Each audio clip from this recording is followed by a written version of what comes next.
only avoidable, or not necessarily avoidable, but I have a theory that Dirk knew about this the whole time.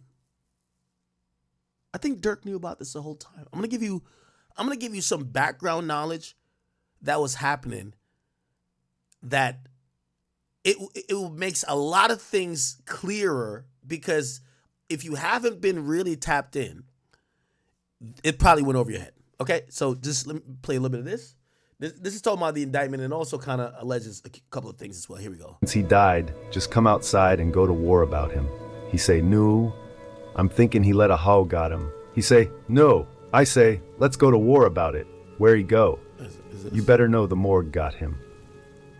In an unreleased track with the unofficial title, Beverly Hills, Lil Durk reveals details about the entire hit. He mentions bounty hunters providing ski masks and firearms, and explains how they used Uber tags on their vehicle to avoid drawing suspicion from both the police and their targets. He even rapped, "Pop in traffic, we in Cali ride through Beverly Hills with choppers." In the song, Threats to Everybody, Lil Durk rapped, "Ain't no sneaky war, money makes them killers, pop outside who you ain't seen before." This line is a clear reference to two members from TBG Lil 4 Mob being on the hit. A surprising twist occurred after the Chicago members were arrested. Lil Durk immediately booked 2 flights, one to Switzerland and another to Dubai. He then arranged a private flight to Italy, but was apprehended in Miami before he could board. As if the situation wasn't already bad for Lil Durk, this makes it even worse. The FBI definitely knows what he was trying to do. And as if this wasn't enough, an individual, who I won't mention by name since he's not confirmed to be the snitch, a once close friend of Lil Durk, is speculated to be an informant for the FBI. Even though it's pretty much confirmed by members, it has not been revealed by the FBI in the documents. A couple of years ago, in 2022 if I remember correctly, he was released after 12 years in prison for attempted murder. Durk took care of him and his family during the entire time, and once he was released, he gave him $50K. This individual, once deeply embedded in their inner circle, is now rumored to be an undercover informant.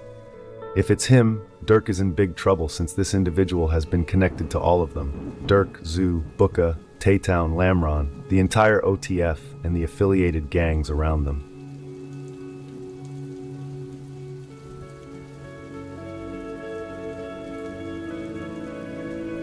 I'll leave this rumor here without further speculation, as there's really no evidence to support it. It began when the individual changed his Instagram name and started dissing BBG, the rivals of MTV 079, of which he's a member. BBG is also the original set of OTF Booney Mo. Additionally, the rumored informant was arrested on a gun charge last year, and during his incarceration, his child's mother was killed. Her family has alleged OTF's involvement. Regardless, the truth will likely surface soon. Until then, I won't speculate further, as if this person isn't the informant, these rumors have put him in a very dangerous situation.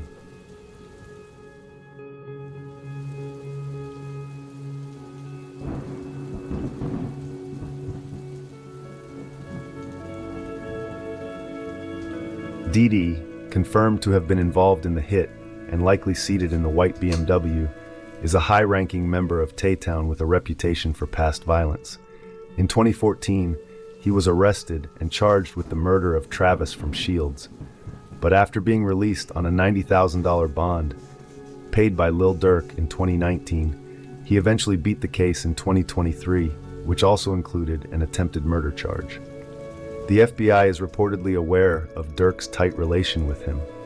Durk has referenced Didi in his music multiple times, calling him the threat, and even collaborated with him on the track Block is Hot, where Durk rapped, "They were scared. That's what Threat said. They want peace treaty. I reject that," likely alluding to the ongoing conflict with Quando Rondo. In an unreleased Lil Durk song with the unofficial title Go, featuring Didi and Lil Varney, he rapped, "Drillers call me to get shit approved. I never heard of dude. Only time I heard was on the news." And Varney rapped, "They think shot sweet. They hear that switch, just know my boys just upped the score." Didi was allegedly in control of the second OTF business card, which he used to purchase airline tickets for travel.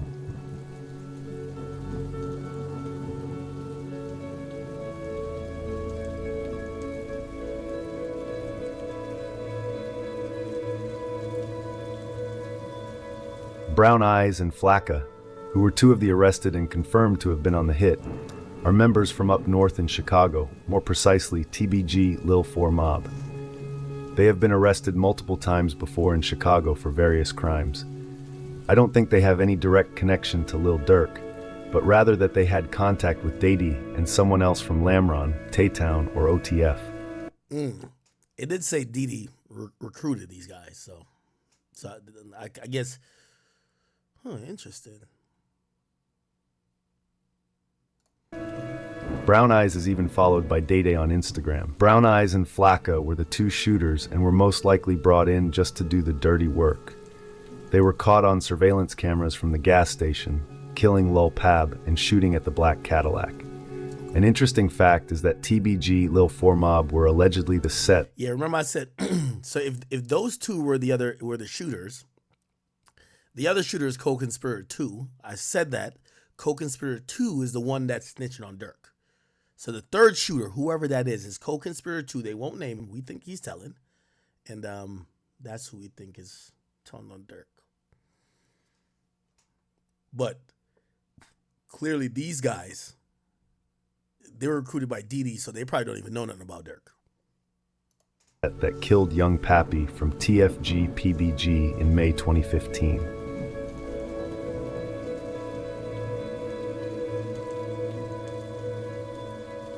Vonnie has been with OTF for a long time and is mostly known for making sure that King Von did not get scammed in the Icebox video on YouTube. I haven't seen that. So Vonnie's in that video? King Von. Hey, with all due respect, and I like Icebox, I'm not trying to hate on y'all business. But sincerely, a message to all rappers. First of all, again, I'm not trying to hate on Icebox. And I get it, it's a very pristine place that rappers go to get jewelry. Icebox Films. Okay?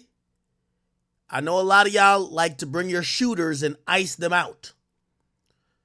Don't bring your shooters to Icebox to ice them out. Okay? Go alone with someone that's gonna pay the people whatever jewelry you need. But when you're bringing your shooters to Icebox, or they're recording you, as they recorded Vaughn saying, "Yo, I need a chain for him." Yeah, he be killing shit. I need a chain for him. Yeah, that's not a good look. Again, not hating on them. They do great content. Look, 4 million from the Vaughn thing. This is like 3 different times. Actually, 4 different times. Do y'all thing. But maybe stop bringing your killers to Icebox. Okay? My boy, the Icebox is looked out for me. Got me in the iciest chair. By the way, if you don't know, the Icebox guy, according to Trench News, was subpoenaed to testify in federal court in the O Block 6 case. So all them chains that they got when it was like, now let's get this for these guys. The guy who made the chain, and again, but they're civilians, I would imagine, Icebox. They got subpoenaed, and they pretty much had to say, yeah, if they got subpoenaed where they had to testify, I'm pretty sure they subpoenaed any other surveillance footage that wasn't caught on this big-ass camera right here. So maybe if y'all went in the corner and be like, yeah, oh yeah, he killed this nigga for me, so oh yeah, they probably got that footage too. So again, bring in your killers in front of mad cameras for an internet episode. Also, while I'm even at it, and I'll say it, and this affects me. I want to show you that I'm not hating on Icebox. I've seen this recent trend. A couple of times I want to interview some niggas, and they say, nah, act. Let's do it in the bigger studio. I said, why? Why are we doing the bigger studio? Because I want all my goons on camera. What you mean all your goons on camera? I want them to see them. Okay. I'm going to oblige. You could put all your killers in the back. That's not me telling on you. That's you now. You know we finna go viral. You're now putting out a video with 1 million views, and you gonna be like, yeah, shout out to Tim. You know he laid shit down. You're setting your niggas up to go to jail. If you got people committing murders for you, don't bring them to your interviews. Don't bring him to the recorded jewelry box pickup. Go hang with them in the hood and tell niggas to put their phones away. You and the killers should probably not be on live all the time. If you want to claim reasonably that you don't know them that well. Oh, I don't know that nigga. What? Also rapping about them. He laid shit down. You got to put a little bit of cap in the rap. Maybe the real niggas who laid down, make up a name or not make up a name. Rap about somebody else. Anyway. You're the only one cashing out on the COVID, man. Only one cashing out on the COVID. That is that's the money. No. It's actually the same type of earring, but it's just... So, You rather just do and it then they offered us they offered us 3 different deals, but we didn't like none of them. But none of them were That's why amazing people look at the deals. child crazy. Nah. You know what? This is what I want. You know, pull it out. Look at the back. No, how much are Look you? at the back. Oh, that's Vonnie right there. That's Vonnie. Ooh, okay. So that's another thing too. And shout out to Vonnie for this. When you are new to money, you don't really know how jewelry costs. And let me tell you this, for every artist out there that's watching me, and I know there's a bunch watching me, because it's happened to me. When I first went to buy jewelry, sometimes you try to bring a man's because he bought jewelry before, so you're hoping. Here's the thing. Your man's bringing you here because the jeweler going to give him a discount off of his shit. The whole jewelry game is low-key kind of be like a scam. So anyway, here's the point of it all. A part of you getting finessed, because this has happened to me too. That's why I don't like strip clubs that much. Because until you're in the game long enough where it's so abundantly clear that you got bread, usually when you're new to bread, you're trying to spend more bread to convince people you got bread. So when they tell you a price 10 to 20,000 too high, if you like, oh man, I can't do that, you look broke.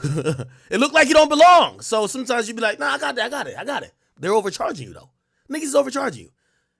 Shit, I remember nigga told me a price. I was just like, if I tell him I can't do that, he might look at me like I'm broke, right? Because they butter you up. Yo, you getting all this money, man. Yo, damn, man, you ain't got nothing yet? All right, we gonna get you right with your first piece. I remember holding up the first Cuban. I said, how much this is? I said, this is 70,000.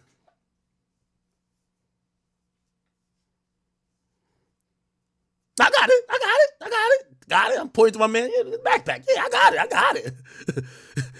My broke ass. Hear my broke ass. You know how I try to do it? So my first Cuban, it was 7. I said, nah, I want more though. Like, nah, we could do a deal if we get. So I'm trying to really ask a discount type shit, but I'm doing it in a way where it don't make me look broke. I'm like, no. I'm gonna cop like 2 to 3 things. You could give me a deal on if I cop 3. They'll be like, oh yeah, we got you. So basically, by the time I did it, I think I spent 100. It was like, all right, no, we'll give you. Now we gonna just work. That's 60, right? That's all right. Bet. I got the brace. That's all right. Bet. Man, that shit probably cost 30 grand. Like, let's get that chain that nigga told me $70K is probably 30 grand, nigga. I got it upstairs. I gotta go get that shit appraised. I ain't gonna lie to you, yo, chat. I went to my real talk, and I know I'm sidestepping a little bit, but y'all know what you get from an act stream. Yo, I popped out at Rutgers University. I went there for college, if you didn't know. I popped out to the homecoming, and I ain't wear no jewelry, I think. Did I wear jewelry? No. Maybe I wore my small Cuban. That shit cost me, how much is small Cuban? I think that cost me like 25 or 30. And they claimed they gave me a discount. Whatever, cool. I wore that, and I wore my Cartier and a bracelet. And when I went there, like, mad people like, oh, act here, like, yo, just going crazy, whatever. I was like, whatever. And I'm dapping some niggas up and taking pictures with them. I'm looking at them. That's what I hate about jewelry. I got on real shit, but maybe they that rich because I don't know these niggas. Everybody got a Cuban on. Everybody got a Cuban on now. And I'm starting to think, does everybody really got like $70,000 to spend? So I ain't gonna lie to you, chat. Like, I'm probably either done wearing my shit, or I'm just like, I'm not gonna sell it. I'm just gonna leave it, bro. Like, I'm tired of this shit, bro. Cause the fake shit, the Mosinite niggas, is killing the game. A nigga coming with Mosinite, like, I'm dapping up a nigga. I'm like, yo, does this nigga even have a job? Niggas is popping out with Mosinite. They look just like your shit to the naked eye. The Mosinite shit look just like your shit. So if you bought this to look rich or flex, the nigga who bought the Mosinite looks exactly like you. So now I'm like, what the fuck? The Mosinite niggas is going crazy.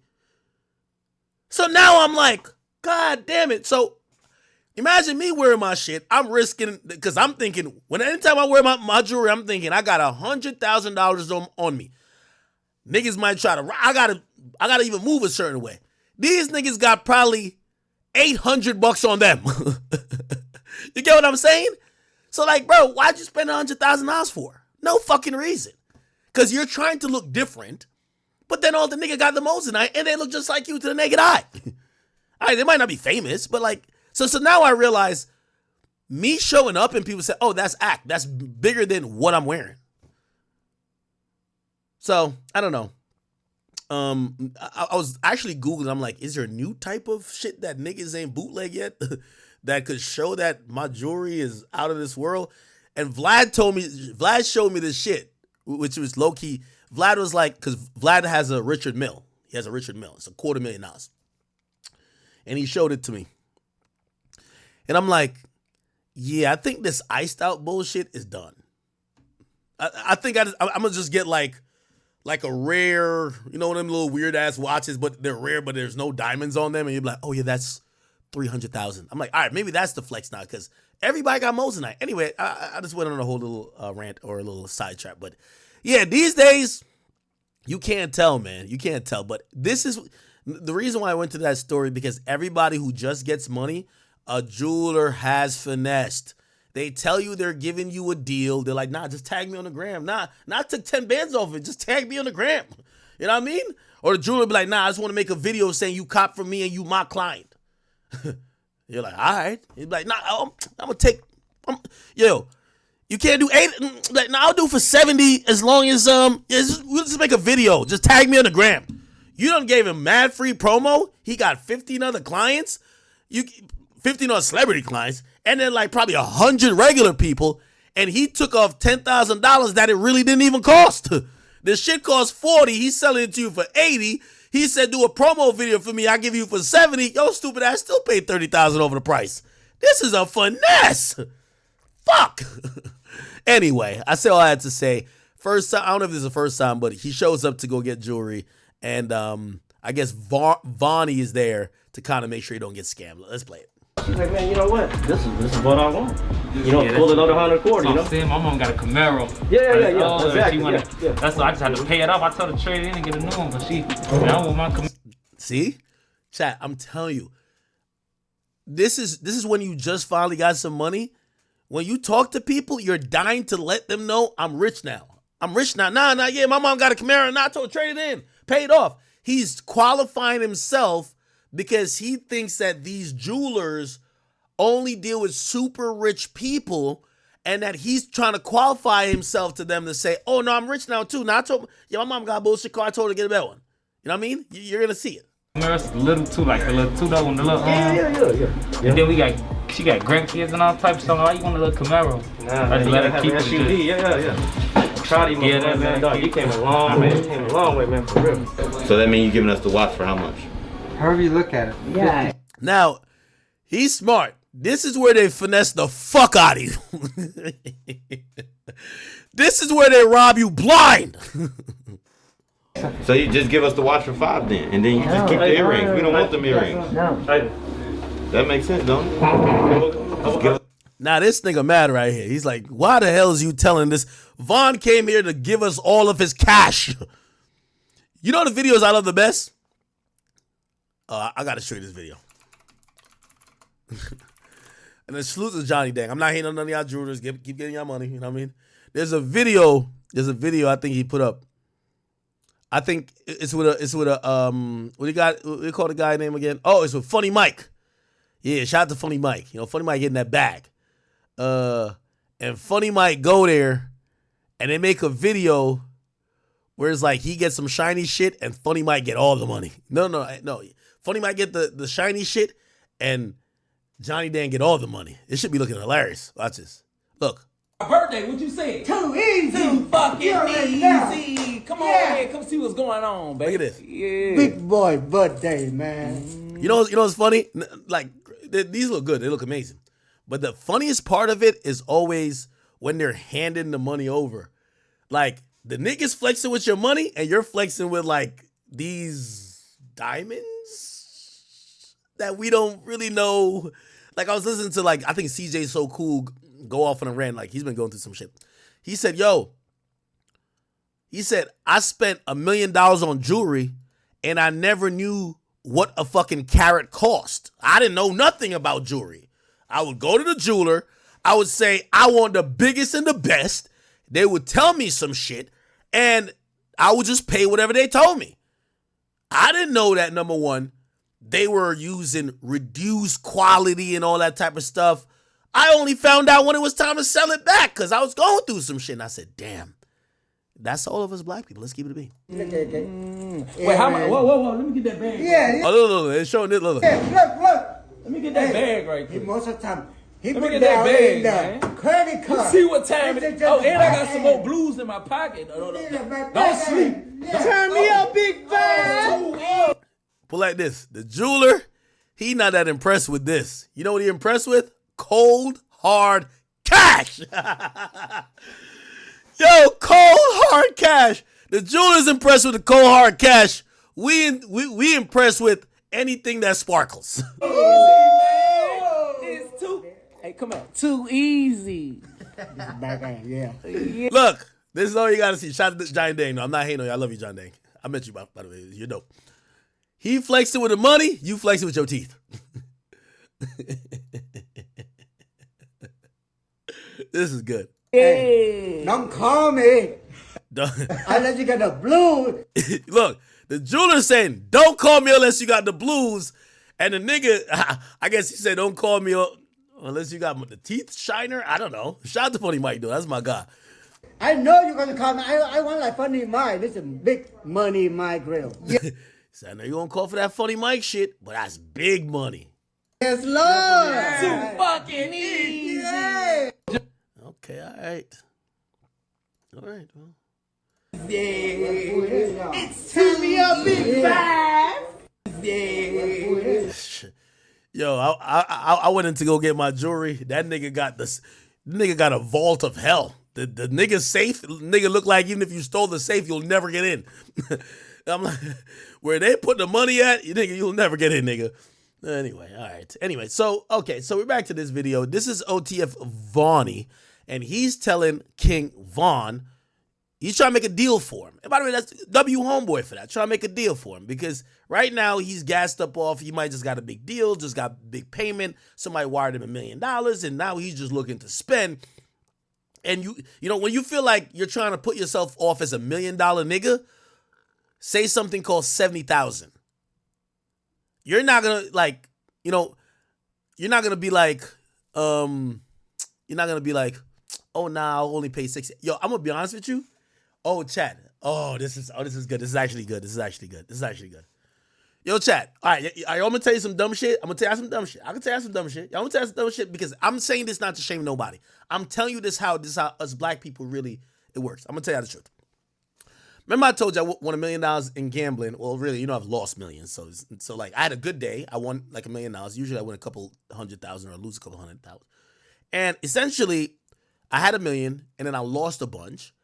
And when I was about to lose, I'm like, yo, it's no way I could lose a fucking $1 million gambling. So I stopped myself and I called my dealer up and I bought the Maybach, right? So I bought the Maybach and yeah, I'm paying for it cash. Cool. Anyway, I never seen the Maybach before I bought it. I just like, he texts me pictures. I'm like, I want that one. Give me that one. Okay, cool. So he sends me the picture of the Maybach. I'm like, all right, yeah, I want that one. By the way, which I didn't even know that was that popular because Young Miami got one, Yachty got one. I didn't even know this is that popular. Anyway, so whatever. He's like, all right, bet, whatever. So then, like, at the point where your dealer is hitting you up like that, they're not sending you prices, my nigga. I mean, you could obviously find it. You could go on the website and find the car, but he just sends it to me. So he tells me a price. I can't remember what the price was. I think the price was like, which by the way, I put it incorrectly in my car vlog because the car cost $250. It wasn't, yeah, something like that. Anyway, here's the point. The car was, I forgot the exact price. Maybe it was like $260. And I got a shout out to my mans. I actually play Fortnite with him all the time in Discord. And my man Dab is a white dude. You know, white people be on that shit. Us niggas, we be trying to qualify so much that we got money. We'll overpay, bro. White people, they're always like, no matter, because they don't care about wearing wealth and showing, like, they usually, unless they're on some nigga shit. Anyway, so they give me so the dude says, all right, so is this, the guy knows how I deal with him. I buy all my cars cash. All right, let's say it was 260. I don't want to quote it directly, but let's say it was 260. I said, all right, bet. 260, cool. So I'm talking to this guy, and he says to me, he's like, yo, me being, you know, I bought my first car, which is, I still have my first car. It's a 2010 Mazda 3. And after that, I've never had a used car. And I bought that car in 2010, but it was used. It was an enterprise car that people turn back in. But ever since then, I've just always bought new cars. I'm thinking at a certain price, like if I'm buying Lambos, supercars, and Maybachs, they don't haggle with prices. Like you don't walk in and be like, let me get that Bugatti, but not $3 million. Let me get it for 2.8. So my stupid ass is just like, whatever you say the car costs, because I want a car, I got it. The dude tells me, he's like, and I'm just going to throw a number. He's like, yo, he's like, wait, you're going to pay that? Like, they're not giving you no deal? I'm like, deal, nigga, it's a Maybach, nigga, the fuck? He's like, I'll make a bet with you. That dealer you're doing it with will give you a fucking deal. I'm like, no, they won't. It's a fucking Maybach. So he says, tell the dealer, because the guys text me anytime new cars come in, like the expensive one. He says, tell him you can't do 260, you could pay 250 today. I said, bro, he's not going to do that. It's a fucking Maybach. He said, just do it. If I'm wrong, my bad. I do it. I text the guy. I said, I'll pay 250, not 260. The dude came back. No, he's like, oh, I got to talk to my general manager or whatever. 15 minutes later, it was just like, all right, 250, you got it. You're getting it today? I'm like, wait. Yo, you could actually haggle with a price over, like, again, I know. I thought it was only, this is my stupid ass, I thought it was only for cars that's not that expensive. Because these type of cars, they don't market. It's either you got it or you don't. It was just like, no, it's still buying a car, bro. Like, you could definitely take off 20, 30 grand. Which I learned a thing or two. Because me, whatever they told me, I was just paying. Like the Lambo was like $295. I was like, all right, $295, here it is. It's like $295 and $600, $616. Nigga, I went to the bank and just wired it. I could have probably told him, nah, nigga, I got $270 or $260 for you, and let's go through some negotiation. My audio's going in and out.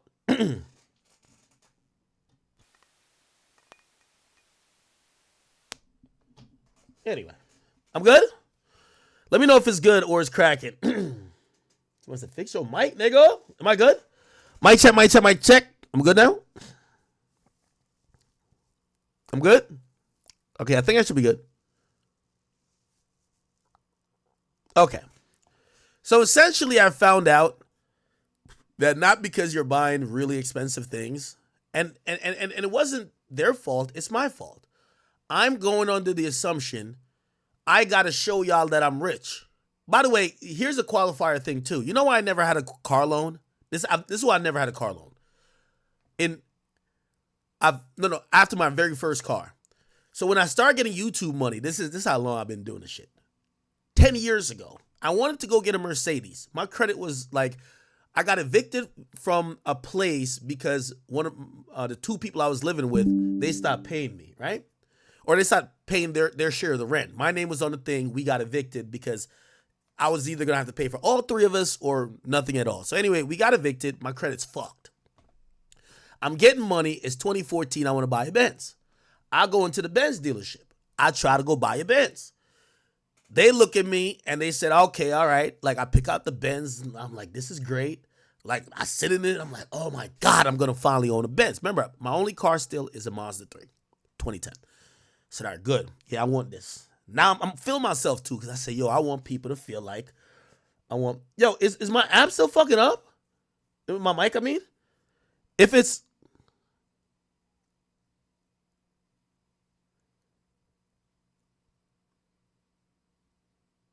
yeah, I think you got to refresh your, just refresh. Refresh the stream. Yeah, no, it looks fine on what I'm doing. The mic is good, bro. I'm telling you, the mic is good. I will be able to see it dropping out. Yeah, I think it's the stream. Just refresh the stream, chat. Just refresh the stream. I'm sorry. Okay. So I go in, I sit in this car, I like it, I find the one I want. The car was about like $50,000-$60,000, right? I'm like, I want this one, right? We go to sit down and do it, and I knew my credit wasn't the best, but I didn't know it was this bad. It was like 500, right? Now, the way how these car dealership works is that if you've never owned a car, like they do a point system. Like you have a car rate, you have a car score rating. I never knew this, right? Basically, your trustworthiness for that dealership and also how many other cars you've had of that brand. So it's my very first car I'm trying to get. I think it was a C-Class. What's the C-Class? I can't remember. And $50,000-$60,000. I sit down with a person. It's definitely on y'all end. I sit down with a person and they're trying to figure it out. And they said, all right, the credit report came back. It's not that good. And I said, oh, fuck. I said, what can we do? Yeah, I think it's YouTube acting. I think YouTube is acting up. Is everybody on Twitch okay?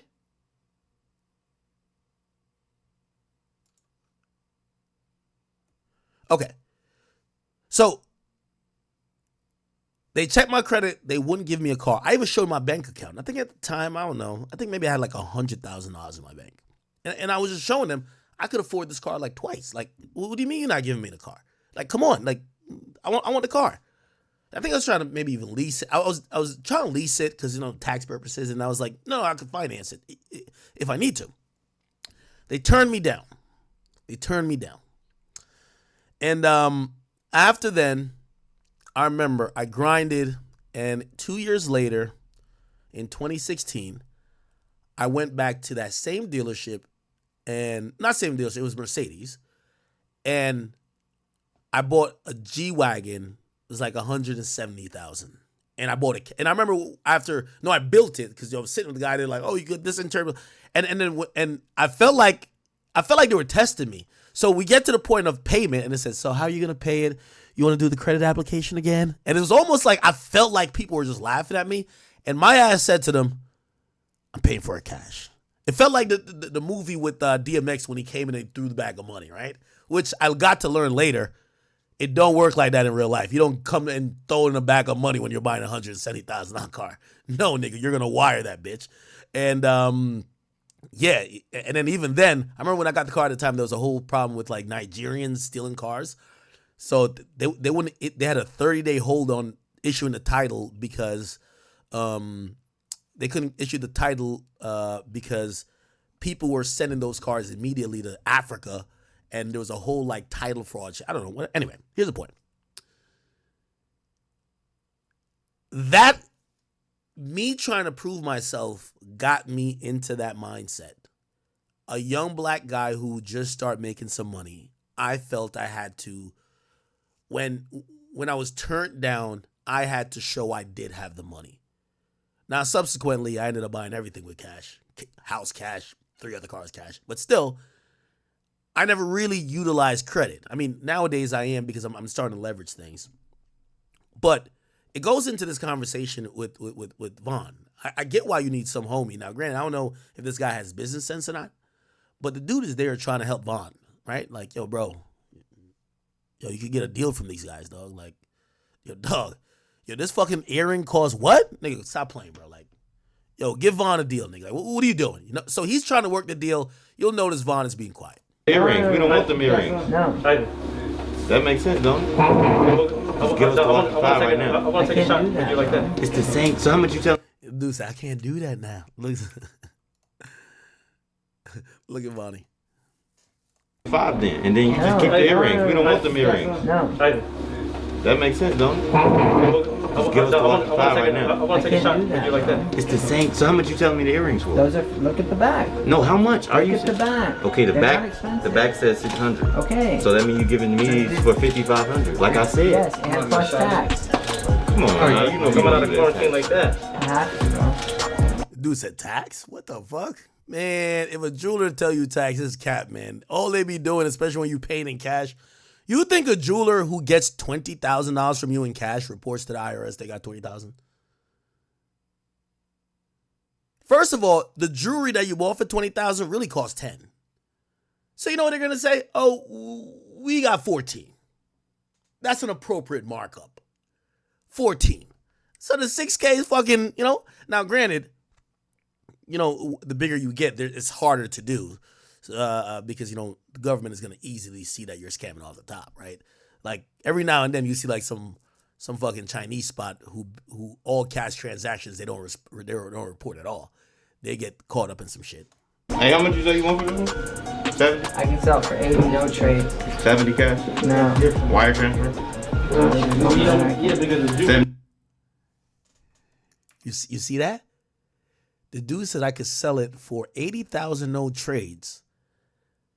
This tells you everything you need to know about the business of the business of jewelry. The guy says wire transfer. He says these are investments, except y'all want me to give y'all another story? I'm gonna give you another story. I'm just putting y'all on game. I know there's YouTubers and even young rappers who watch me, so I won't put everybody on game. This should be no fucking secret. That's what I'm telling y'all. All this about investment shit. Man, when you go to one of these jewelers, respectfully, in hip-hop, if a plain Jane Cartier costs more than the iced out Cartier. By the time these jewelers take the product that cost a lot and put a bunch of diamonds that cost a little bit around it, the initial value of the product depreciates, right? So anyway, I was in a jeweler. I was at a jeweler's spot. It was a birthday for my girl at the time. And I remember when we were there at the jewelry spot before, I was thinking about, earrings, and they gave me a price on some earrings, right? And it looks big, like it was some shit that looks big, whatever. I'm like, all right, cool.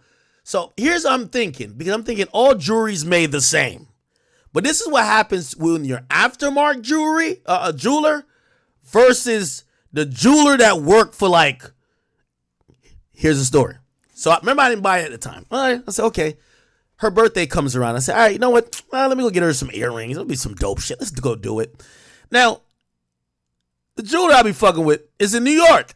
I want to go to New York. Like, yo, let's go to some local shit. Like, damn, I don't really know no local jewelers. You know what I did? I said, let me go to Tiffany. Well, they sell jewelry. It's the same shit. Bruh. The jeweler that was going to cop in New York, and it was about the same size shit. That nigga was like, yeah, it's like 10K, whatever. And I'm like, so I'm already thinking, I'm like, I could drop 10K for that. You know what I mean? I could, she going to be extra, like, when she's sucking that joint, it's going to, like, that's that. So I'm like, it's going to be like 10K.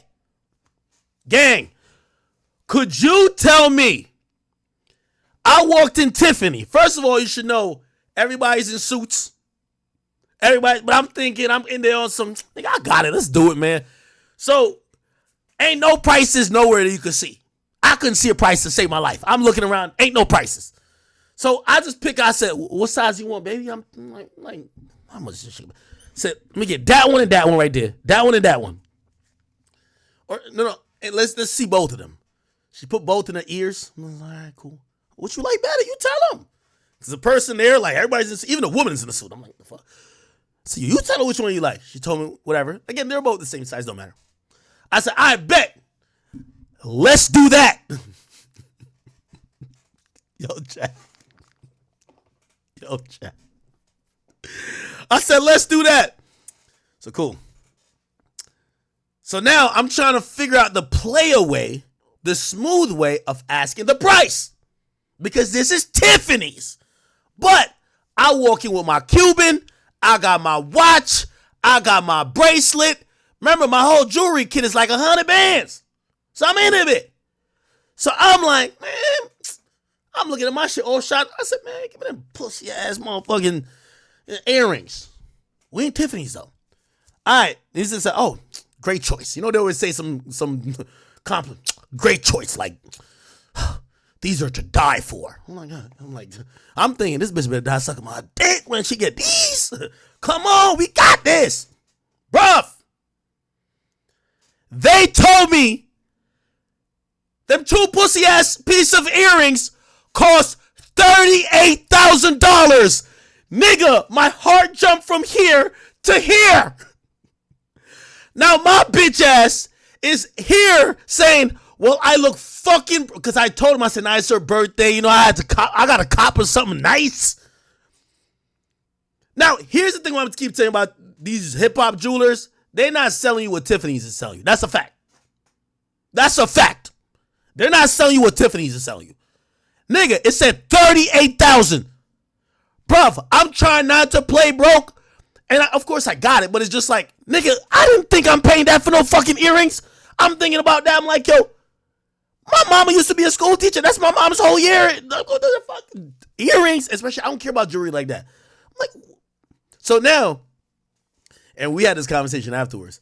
So now I'm like, nigga, I'm looking at her to say, bitch, you better not say you really want these. So I asked the question to not make me seem broke, but to put it in her decision. I said, oh, 38? Okay. I. So I look at her and I said, how bad you really want these? Nigga, the look on my face was, you know that SpongeBob meme? You know the sponge? The dehydrated joint? I look at her like this. Bitch! You better not say you want these shits real bad. Fuck that!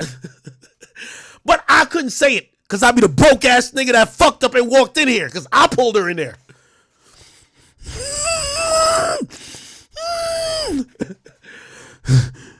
So now she's taking a while. God damn it. What the fuck? So now I can't be broke, so I'm starting to throw some shit in the air. Think of what you could get with 38. You know, it's up to you. It's up to you. But just think of what else. And I think she started realizing the hint of, yeah, this broke ass nigga ain't trying to pay for this shit. Broke ass nigga ain't trying to pay for this shit, man. Yo, she was just like, and she gave me the out. I'm gonna keep it a beat. She gave me the out. She was like, you know, I like him, but you know, like, I'm not in love with him like that. We could go look around. Could you hold these? And I was like, nigga, I'm sweating bullets. I'm sweating, nigga. I look like, what's the nigga name? I look like this nigga. This me right here, gang. I'm looking like him. This me. This me. When she said that, nigga, I probably exited that shit, nigga.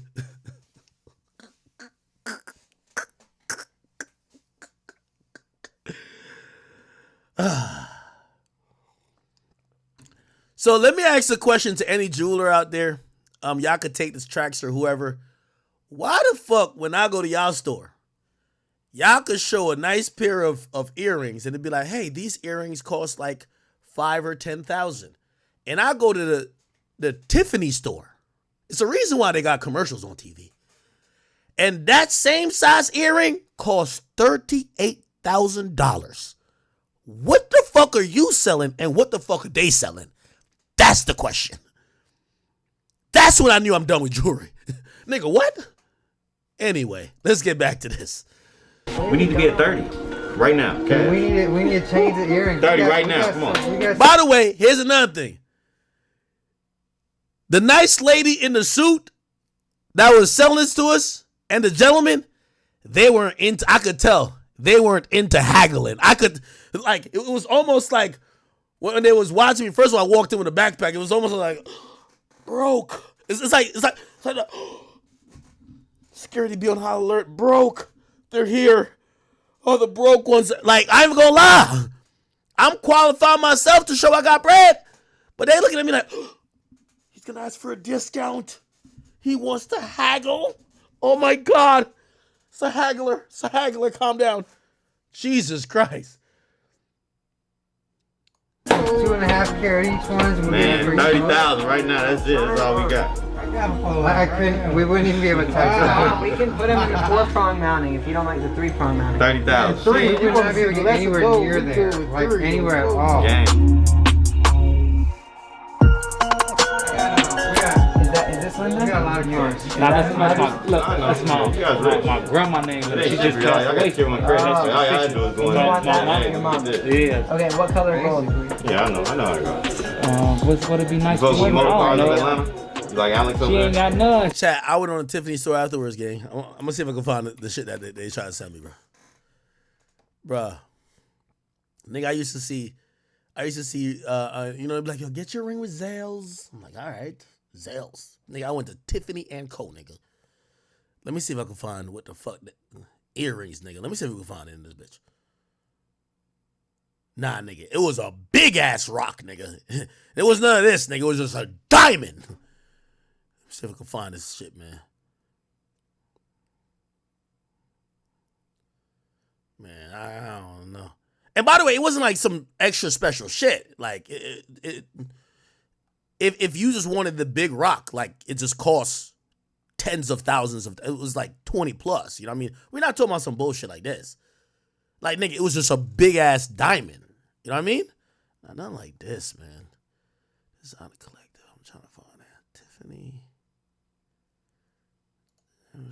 It's just diamonds, but it was something like this, bro. It was something like this. Solitaire. Yeah, nah, this gotta be fake. Maybe they sell fake shit too. I don't know if they sell fake shit. The shit they told me was $38,000. And I remember the guy says, and I was just like, I was speechless. Yeah, I don't know if I can find on this bitch. Like, I'll even tell you where I went. I ain't trying to dox where I be going, but I'll tell you. Actually, I won't say that because y'all niggas gonna be weird. You're gonna call, did Akademiks really come over there and try to get it? Broke ass nigga. I don't know. But something like that, man. You see, the thing with diamonds, to me, like if it was like, I don't know how big this is in real life. Or know if I know this is real diamonds. But if it was this big, bro, $1,300, let's go. But they told me $38,000. Like, what the fuck is this? Let me see if I could sort by like price or something like that. They probably could spot me coming from a mile away. And actually, I really don't even think, how do I sort by price? Diamonds. I want to show by price. Oh, price. Here we go. 5,000 and over. Let's look at that. Let's see how that shit's hitting for. Nah. I could put up. Nah. Let's do price minimum 20,000. Okay. Oh, it won't let you do that.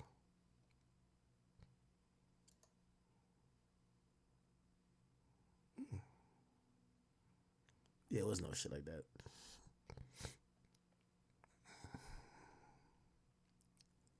Look at this, 15,000. All right. I was down to spend 10. I ain't gonna hold you.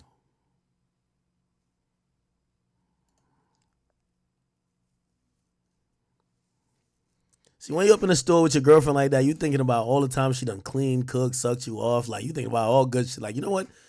All right, man, you leave me alone. You don't bitch and argue. Like, you good. This is like an installment for you to shut the fuck up. I'm sorry to say it like that. That's what you're thinking. That's during the good times. Until you realize you give her a piece of jewelry, she still won't shut the fuck up. See, I can't find that shit. How much is this shit? Ooh, yeah. Look at this shit right here. Look at this shit. And to me, this little bullshit. Where is it at? It just popped up. 30, yeah. Something like, yeah. Look at this. 31,000. Nigga, you know what been looking popping to me recently? Elon Musk robot for the house.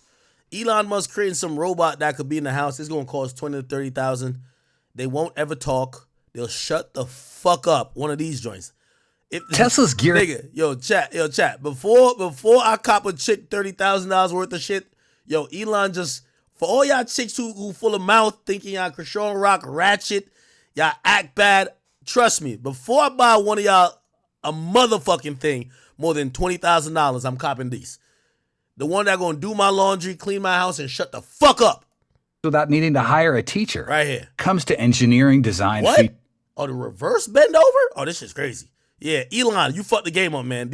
Y'all hoes better come with better skills. I ain't gonna lie to you, and I'm saying hoes respectfully. Yo, I'm copping 3 of these. I already said it. When these drop, I'm copping 3 of these. 3 of these. They're gonna do my laundry, clean my house, and shut the fuck up. This doesn't change the whole game. Yes, I'm gonna have a robot girlfriend. Yes.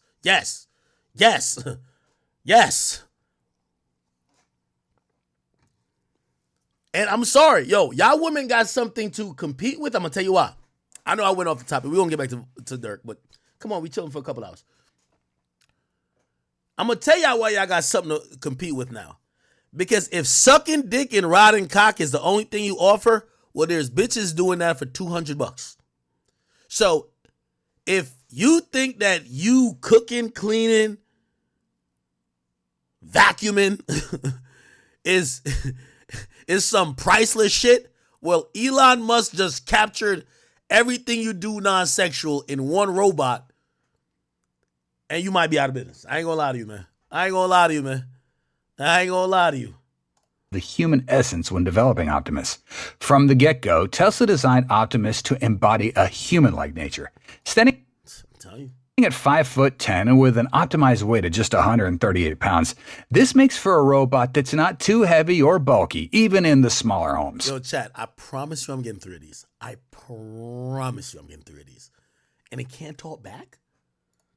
No one's going to want a noisy robot constantly. I don't want a noisy chick. Making sounds while it performs tasks. So from the start, Tesla. The only thing, hey, put it like this. Y'all women better step up y'all game. Real talk.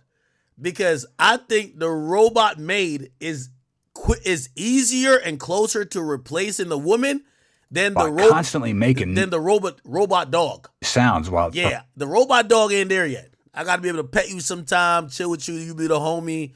Like your dog, at least my dog, provides me mental peace. No arguments. Me and my dog never argue about shit. So to keep it real, the robot that be around the crib as a human, it's ahead of the dog game, man. The dog is, listen, I don't gotta tell Pluto to be like, yo, bro, I'm about to get a robot. If you keep acting up, nah, Pluto's good. But y'all females who think that you just a bad bitch who suck dick and know how to fuck, but because you can do laundry, just please know, Elon is designing something to get y'all out the paint. And whenever he gets y'all out the paint, I'm pre-ordering 3 of these. I never pre-ordered a Cybertruck, but 3 of these? Y'all gonna be like, damn, nigga, you gonna see them walking back and forth in the background. All right, sit down right now. Just chill over there and just fix me another glass of Hennessy and motherfucking cranberry while I get the content going on. And they gonna chill and mind their fucking business. This is the $1 billion idea. I wish I could invest. Actually, I'm an investor in Tesla. This is great. I ain't even gonna lie to y'all, man. Y'all females gotta step it up. Step it up. Elon done came out with the ultimate. He got y'all mapped to a science. I'm just keeping it a bean with you, okay? All right. Anyway, let's get back to Vaughn. I would go white gold. Even if a guy named Kenny. I would go white gold. I'm a lot larger. Okay. Decent size for her. Standard quality, bro. But there's nothing. Bussin'. That's the thing. My it's the lights, man. Look at these lights. Take it out the light. Go crazy. Take it out the light, bro. My mom. Take it out. I'm I know. But still, you gotta come down a little more. Nah, Vonnie really was trying to talk him down. Prove the $0 transaction. I don't want that. I don't watch it no more. Which one? The road. So we got to put on top of this. I ain't gonna lie, I think they were trying to finesse Von. I ain't gonna lie. From TFG PBG in May 2015.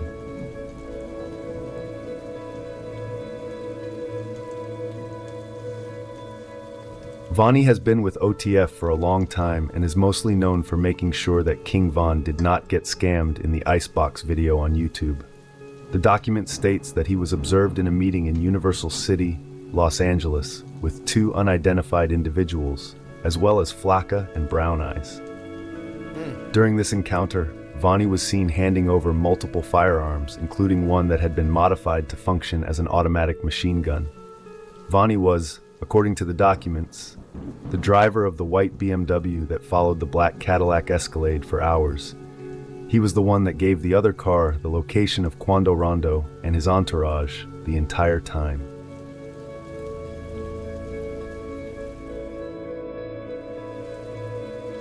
OTF Boogie is from 072, and he was the driver of the white Infiniti that pulled up to the gas station. He parked the vehicle so that Brown Eyes and Flacca, who were sitting behind him, could jump out and start shooting. Boogie has been affiliated with OTF for a long time and was very close to Lil Durk's brother, D-Thang.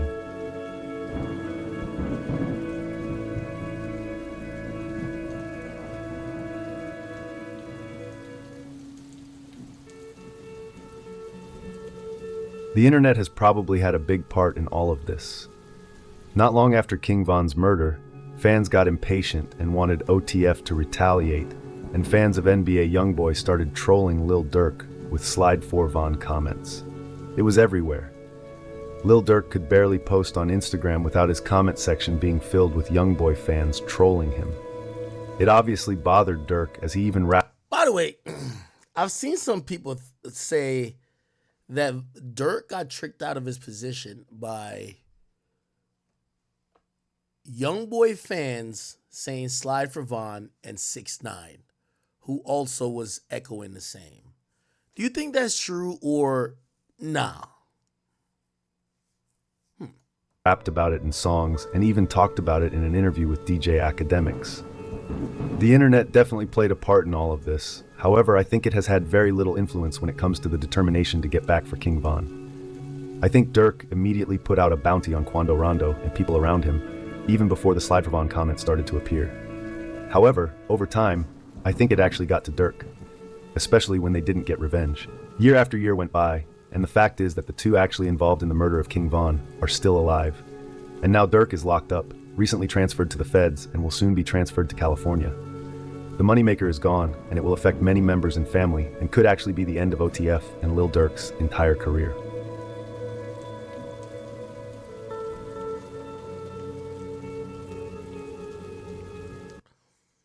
Who's this, Lamar on Lil Steve? I hate the internet because it's all fake love like Chicago. The whole Chicago don't want nobody to be great with shit.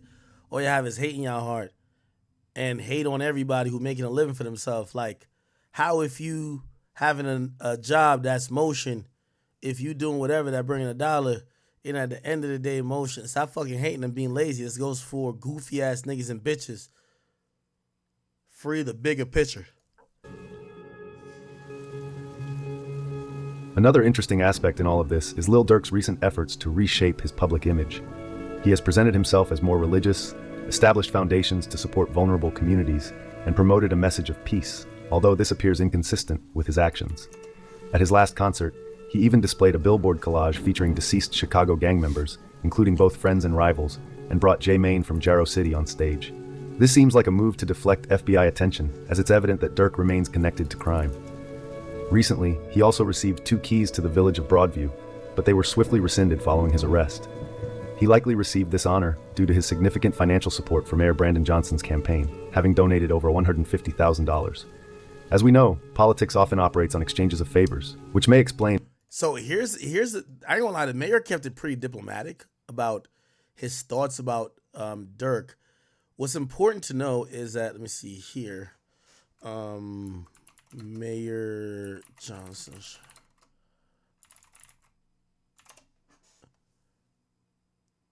So apparently, you could search. Let me see.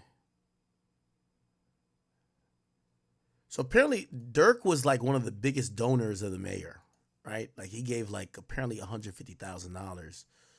See if we can find it, Durk.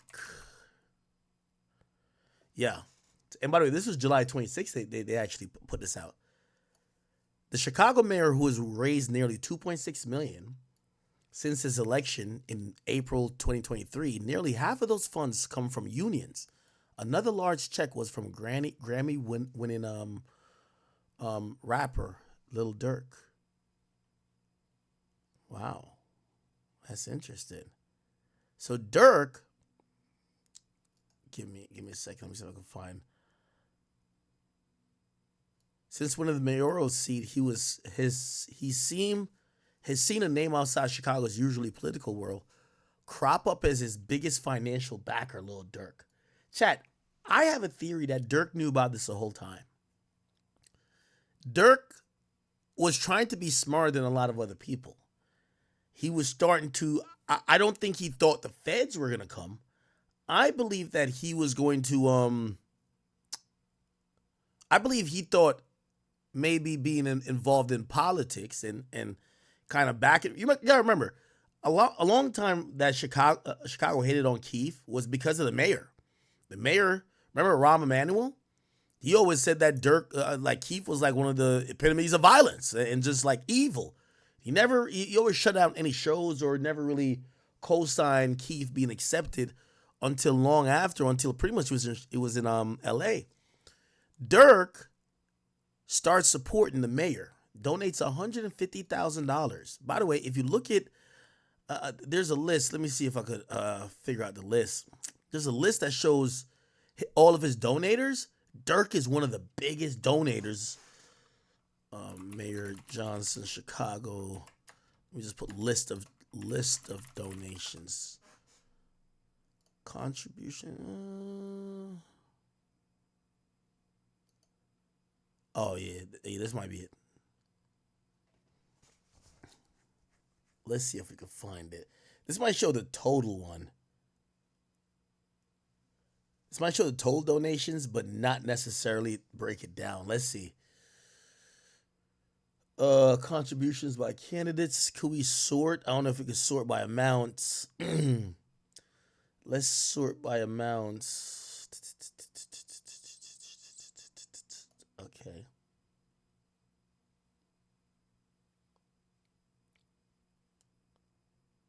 Oh, never mind. The teachers union, 1.2 million. These companies and also teachers, 60,000. A lot of teachers, Illinois, blah, blah, blah. And then let's see. This is the Board of Elections. Okay. 160,000, right? Here we go. Can we find Durk? Yeah, right here. So Durk donated this through the Voice Touring LLC, 150,000. He donated this on 6/23/2023. Now, by the way, if you ever watch The Wire, having some political favor is always good. When you involve in the streets and you start getting big time, even if you're a drug dealer, you want to be somebody who is on the good side of the politicians, because the politicians give the directions. Like when they say, yo, why is crime up over there? They're going to put the police commissioner on it to go investigate it, who's then going to come up with charges or come up with an investigation. So you kind of want to be in their good favor, where they look stupid, right? They look stupid to go investigate essentially somebody who gave them money. Okay? So you see the Voice Touring. Okay, get all that. Give 150,000. And why he was awarded the keys in the first place. So if we're going by this, I think Durk for the last year. Now I'm not saying he's not sincere, but I do believe that he's been making the steps and the efforts to try to clean some stuff up, if you ask me. You can't name me another rapper who donates $150,000 to their mayoral election from their local hometown.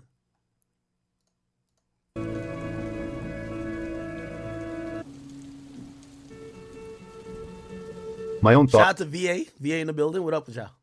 thoughts on this are that the whole situation is so incredibly unnecessary.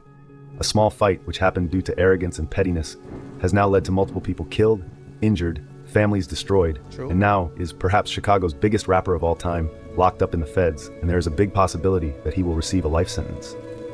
This will affect a lot of people, not least his own family, his kids, and India.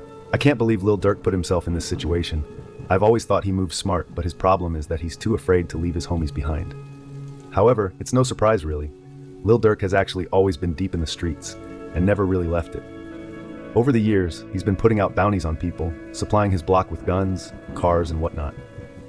We who follow the Chicago scene closely knew that this was only a matter of time. And Lil Durk also knew that, as in several songs, that he knows the FBI is after him. In the song Redman, Lil Durk even rapped, "They ask me where I'ma be in 10 years, shit, I said, the feds." So this was just a matter of when, just like with G Herbo and his gang, who will most likely end up in the feds in the near future for Shoota Shells, KTS Dre, and Freeband Bobo. I really hate— Wait, what? Wait, hold on. This thing is just throw some shit into the mix? guns, cars, and whatnot. We who follow the Chicago scene closely knew that this was only a matter of time. And Lil Durk also knew that, as in several songs, that he knows the FBI is after him. In the song Redman, Lil Durk even rapped, "They ask me where I'ma be in 10 years, shit, I said, the feds." So this was just a matter of when, just like with G Herbo and his gang, who will most likely end up in the feds in the near future for Shoota Shells, KTS Dre, and Freeband Bobo. I really hate to see Lil Durk in this situation. He has been my favorite artist and many others for years, before his late break, and he has meant a lot to the Chicago drill scene.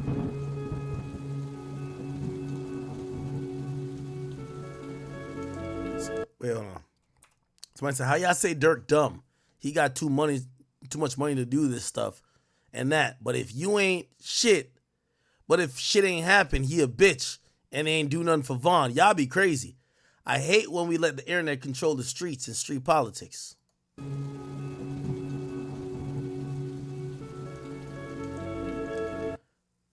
Lil Varney says, stop calling my phone asking me shit. I don't know shit.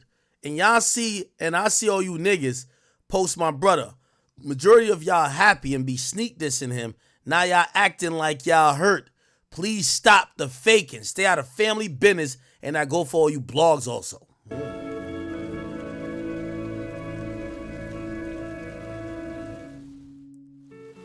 This is DQ showing the old blockchain off. Free the guys that need to be free. And Duty Low with him a picture say the GOAT.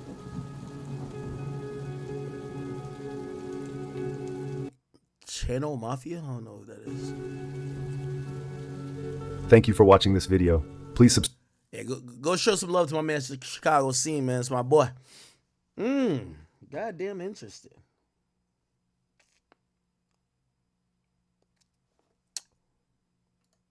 Interesting.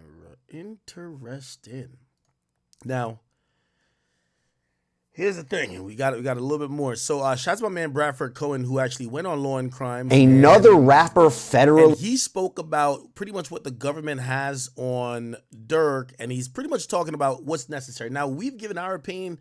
He's an actually reputed lawyer. He's dealt with Fed cases a lot. He's going to give us his opinion. He did it on Law and Crime. Shout out to them. Now, what we said is that this case is heavily dependent on a snitch because there's nothing that really ties. Again, none of this stuff looks good for Durk. I'm not going to say it looks good, but it's heavily dependent on somebody who's cooperating, who's going to corroborate the fact that Durk did in fact put a hit on somebody and did in fact somehow indirectly or through a third party pay these guys for the death and the commission of the murder. Or the attempted murder on Quando Rondo, but the death of Lil Pop. So here we're going to have Bradford Cohen break it down. He gives us some interesting information. Let me go take a piss real quick and refill my cup. of the show, Bradford Cohen, to talk more about this. Bradford, thanks so much for coming on. Really appreciate it. We have another rap star taken into custody on some pretty serious charges, very different than the Sean Combs case, which we've been talking so much about. Just what are your initial thoughts on the indictment, the affidavit, these initial documents, and the initial allegations alleged by prosecutors? So I think that when we look at the indictment itself, what's so interesting is, and this happens quite often, they don't put all and everything that they have in the indictment because they don't have to, right? Less is more for an assistant U.S. attorney or the U.S. attorney's office. And in this case, I think that's what they did. They gave them enough to know that they know what's going on, but not enough to know everything that's going on. I think, obviously, there's been some rumors that there's been a snitch among his group that has been wearing a wire for some time. And if that's the case, it's going to be a very difficult case for everyone involved, depending on how much talking there was going on. What I thought was interesting with the indictment is, a lot of things around Durk basically revolve around funding that he paid for airport, he paid for flights, he paid for hotels, he paid for car rentals, all these things that they utilized in this, quote unquote, murder for hire plot. So that's really where they're tying him in right now. But I think there's going to be more to come. And I think that there's going to be individuals that either will flip or that have already flipped, or there's going to be someone very close. I heard what he said the last part. You know what's going to be interesting, chat? So usually what we see like in drug cases or whatever is that, by the way, this is Diet Coke. And, what am I drinking? I think it's Smirnoff. This is some cheap shit. I ain't gonna lie. What's going to be interesting is this, chat. Well, in drug cases, when, the money, because it's gotten through illicit means, gets frozen, will they try to affect Durk's funds? Now, that could drastically change how this turns out. If Durk essentially can't use, I think Durk at one point claimed that, I don't know, he made hundreds of millions, right? Now, does he have hundreds of millions? I would be very shocked if Durk has hundreds of millions. I would imagine he has tens of millions at his disposal. Obviously, then he has investments that, if it comes down to it, same with Diddy, you have to liquidate or you have to just whatever, just to get access to those funds because your money's going to be your best tool here.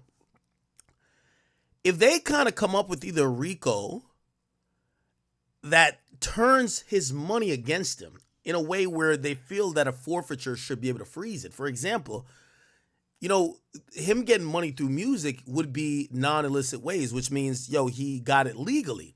But if they put together this argument to say, well, he was committing these crimes, allegedly, and these crimes that he was committing became the fodder and the promotion for the music, right?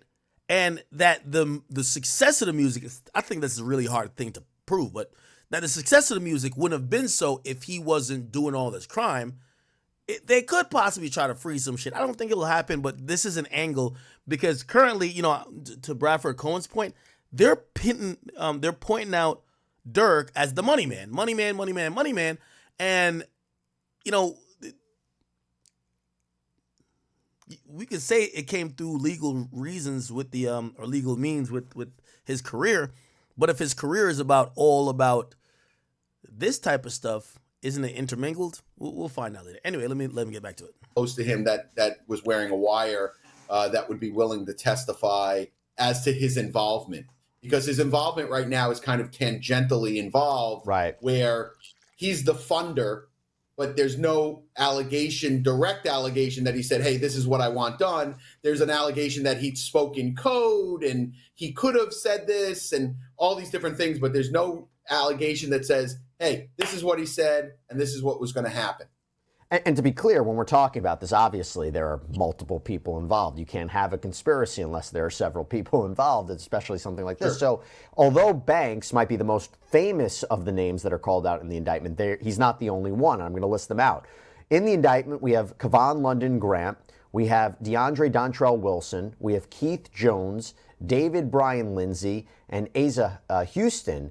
And the indictment also names 5 co-conspirators, with Banks being one of them. In the indictment, he's referred to by his initials DB, or co-conspirator 1. So here's a little bit of background on this case. And it really starts in 2020, because that is when Banks was with his friend and fellow Chicago reputation, including the interview of one of witnesses. For example, assault at the direction of Banks and to maintain their status in OTF. For example, based on evidence collected during the investigation, including the interview of one of witnesses, I know that Banks put a monetary bounty out for an individual with whom Banks was feuding, named TB. And then there's a footnote at the bottom of that page that reads, due to serious safety concerns, this affidavit does not provide the identity of these witnesses. Based on the FBI's investigation, I know that witnesses and or their family members have already received threats and or have been contacted in what appears to be attempts to influence their participation in this investigation. What do you make of that, Bradford? So it's basic. You know, like a lot of these allegations, you can almost take each one of these and put them into every case that we've seen as of late, where witnesses are either contacted or witnesses are offered a monetary amount not to testify. And sometimes that comes with a civil case. You know, like if there's a civil matter that's outstanding, they might say, hey, listen, there's a civil matter that you could have, and we're going to give you a settlement of XYZ. The feds automatically take that as you're buying off a witness. So it just depends on the facts of those circumstances. Like, I've seen it many times where the feds read into it differently than you would if you just read it yourself, wherein people are trying to be influenced. A friend of a friend might contact you and say, like, hey, listen, this isn't a good idea to be a witness in a federal case. The feds take that as, oh, hey, this is, you know, Bob Smith influencing this witness because he's friends with this person who's friends with that person. A lot of times that doesn't shake out the way that they put it in the indictment. And they put that in the indictment specifically for bond purposes, right? So when you go in for bond, they say, hey, listen, this guy's trying to influence everybody, and here's all these things. But when you actually get into the case, sometimes those things don't shake out, and then it's already too late because you already moved for bond and you didn't get bond. That's the same thing that's happening with Sean Combs. I mean, well, that's a little different because he's not charged specifically with obstruction, but it's part of the racketeering count. I read this indictment. I didn't see anything that Lil Durk is charged specifically with obstruction or witness tampering. It's more the conspiracy. There's also federal weapons charges. So does that give you pause too, that he's not, I mean, again, maybe I'm wrong, that he wasn't directly charged with anything like witness tampering, obstruction? Yeah, it always gives me pause. Whenever the feds throw an indictment in, it gives me pause right away because a lot of times you'll see in the indictment, there's a lot of accusations in the indictment that when you start getting into it and it starts kind of flushing out the facts, they stretch what could be a basic fact, they stretch it into something that it's not. And I've seen this time and time again. So in this case, it could be individuals that are loosely associated with OTF or that is signed to the label or something else that has contacted a witness, and they're trying to put whatever they did onto Durk Banks. So that's the issue here, right? Is that they're just lumping them all together. They'll just say, hey, listen, you know, because this guy did that, obviously Durk is the quote unquote leader of OTF. He must have known what was going on. Therefore, he shouldn't get a bond because this is a dangerous gang and etc. You notice they stopped short of saying this is a dangerous gang and said this is a dangerous association of individuals that known as OTF, which I thought was interesting because generally speaking, when it comes to any of these rap groups, so like, you know, there's OTF and YNW and YSL, and they all say like, hey, all of these nicknames, this is all a gang. And you know, even though it's a record label, it's also a gang. And that's kind of their argument with every single one of these. And that's going to be their argument here. But I thought it was interesting in the indictment, it didn't specifically say gang. It said an association of individuals that go under OTF. I thought that was kind of interesting because I don't know what kind of evidence they have to say OTF is or is not a gang legally, the legal definition. I thought it was PTSD from the YSL trial. Let's not rush to call anything a gang because of all the trouble there. That's a separate conversation. We can have a Sad to say, Lil Durk has been booked, man. It's gonna be a lot of videos coming out about Lil Durk, man. This is honestly sad, bro. I'm gonna keep it a being. Like, this is actually sad, like genuinely sad. Lil Durk literally had such a, I don't want to say such a promising career because he still has his career right now. He has his album coming out in a month. Like Lil Durk has so much positive going for him.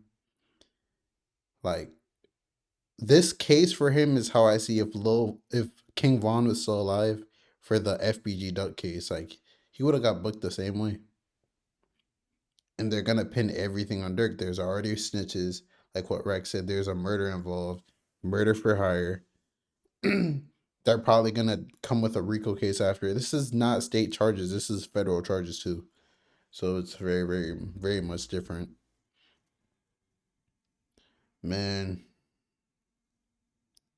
I can't really say what I want to say because YouTube is very weird. But seeing Dirk change his religion recently, they said it's good to be that specific religion while in jail, which I agree. You see a lot of, you feel me, people that religion. You feel me? It's like they're like a group in jail and they stay together, which is good. But man, going from being a 8, probably 9-figure man, private jets, mansions, to a cell, man, that must do something to you mentally that you can't even fathom, bro. And Lil Durk, honestly, he's like, rap wise, he's like up there. Like, he's the 21 Savages, whichever tier is the Lil Babies, 21 Savage. You put Lil Durk right in that tier. Like, the tier right under the Kendricks, J. Cole's, Drake's, them. He's literally the tier right below them. And, it's sad. Lil Durk's been in the game for so long, man. He told him about Slide for Von. He allegedly really did slide for Von. Now he's in this situation. All we could do is pray and hope for the best. You know, I'm consider myself a realist, and I'm looking at the situation. There's snitches, like all the evidence, like OTF cards for everything, and bro, like Lil Durk is ahead of all of this. Like, I really just hope he doesn't. If Lil Durk gets life in prison, I know his heart's gonna drop. And how Lil Durk says that he hates snitches, how much he prides himself on hating snitches. Like, I always wonder to myself, if it's someone in Lil Durk's position, if it's either life in prison or you snitch and you get 5 to 10 years, are you snitching? Would you throw your whole life away? You're not going to get to see any of your kids physically grow up anymore. All your money, you have all this money right now, but that money is not, you're the breadwinner, bro. Like, 5 to 10 years, 20 years, who knows? The family's connected to you might be broke. Like, you're the breadwinner, bro. Like, it's a crazy world we live in, bro. I genuinely feel bad for Durk, but man, it's hard to even feel bad for Durk because then you'd have to feel bad for Quando, and the whole situation is just sad because it's all this literally started from King Von and Jania, bro. King Von, Asian Doll, Jania, like, it's just woman, bro. Woman caused this whole thing to happen. It was a chain reaction, and now we're here. But it's your boy Big Egg News. Make sure you like, comment, subscribe, and please, please, please, please, please don't, like, woman holds so much power, bro. Like, it's so crazy. And I'm out.